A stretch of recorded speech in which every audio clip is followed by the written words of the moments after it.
Hi, welcome to Azariah's Fiber Arts. My name is Sarah, and I am the artist and designer behind Azariah's Fiber Arts. Hit the like or subscribe button anytime while you're watching. All right, let's get into it. There are a couple of different ways to crochet in the round. I have made a video about how to start something from like a granny square and work from the center out using a double magic ring. But another way is to make a long foundation chain or a long like single crochet foundation or a double crochet foundation or something of that nature. I'm just gonna chain like 20 or something here. I'm not counting.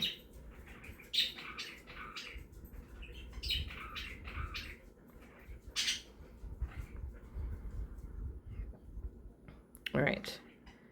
Okay, so sometimes a pattern will have you make that foundation and then have you join to work in the round.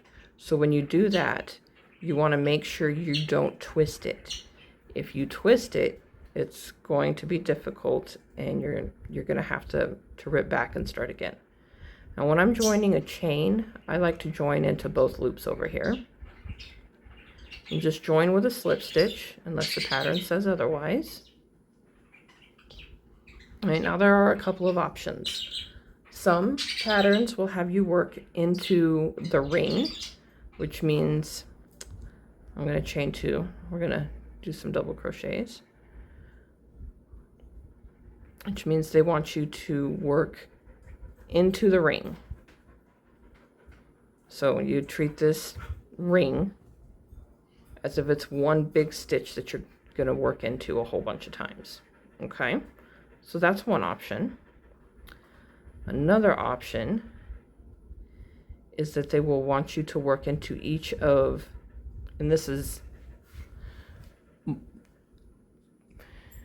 each of the stitches, which if you've done a single crochet or double crochet foundation or another foundation that's not a chain, this is probably more likely what's going to happen.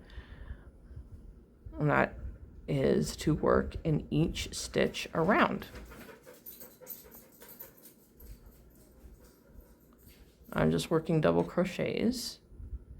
I'm working into both loops of each chain.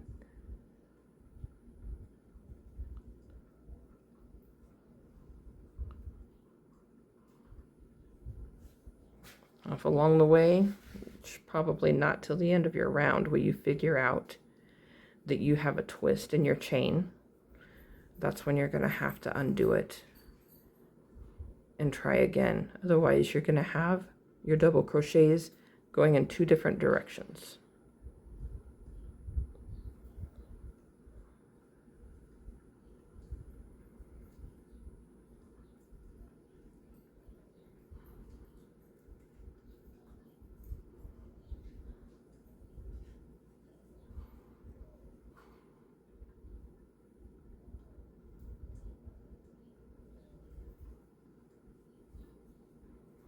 I'm not going to do all of these.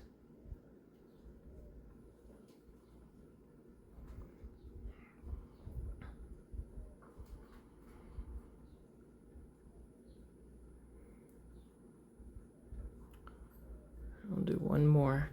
If you're working in continuous rounds, like on amigurumi, which is usually done in single crochets, you just work round and round. And I have a video for that too. But this, I'm going to show you how to work in joined rounds. Okay, we're going to pretend that that's all the way around. So when you get back to your first one, you're going to join with a slip stitch. And then you're going to chain however many the pattern tells you to. And now this is where you need to pay attention to your pattern, because this will make a difference in the finished look of your piece. Does the pattern tell you to turn or not? So when you turn, you work into this one. And this will make your double crochet rounds look like they were worked in rows. And you would want to do this if you have worked a sweater, for example. You've worked the body of a sweater in rows. and you want to work the sleeves to match, then you will want to turn.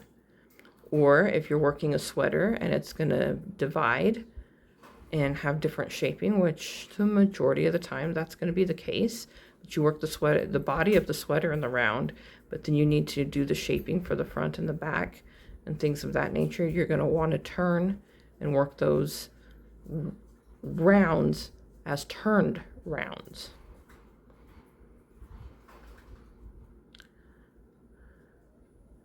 So it's like working on the inside. It's not difficult unless it's really small.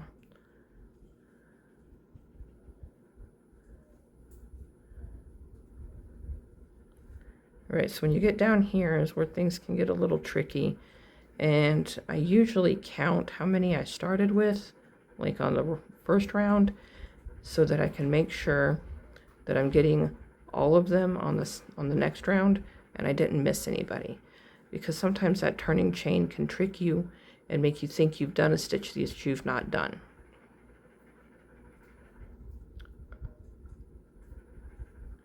All right, I know we're on the inside, but we're going to pretend that I'm not going to turn. So you just chain your stitches, chain 2, and you're going to start right in that first one. And you're just going to keep going, finish this round and join. And that's rounds without turning, which is good for fingerless mitts, hats, things that are not going to have pieces attached to them that have been worked in rows.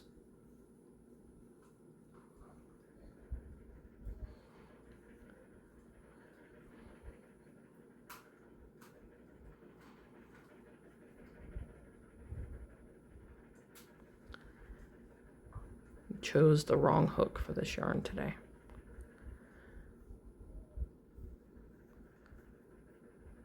All right, we're just going to finish this one and we're going to call it, and I can show you.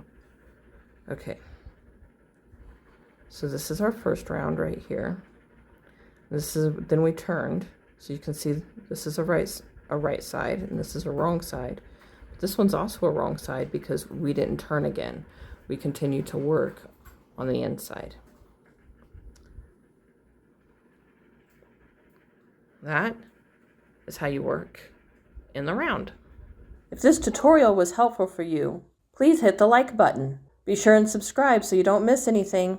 Thank you for watching. If you have more questions, you're welcome to leave a comment below or email me, Sarah@azariasfiberarts.com. Happy making!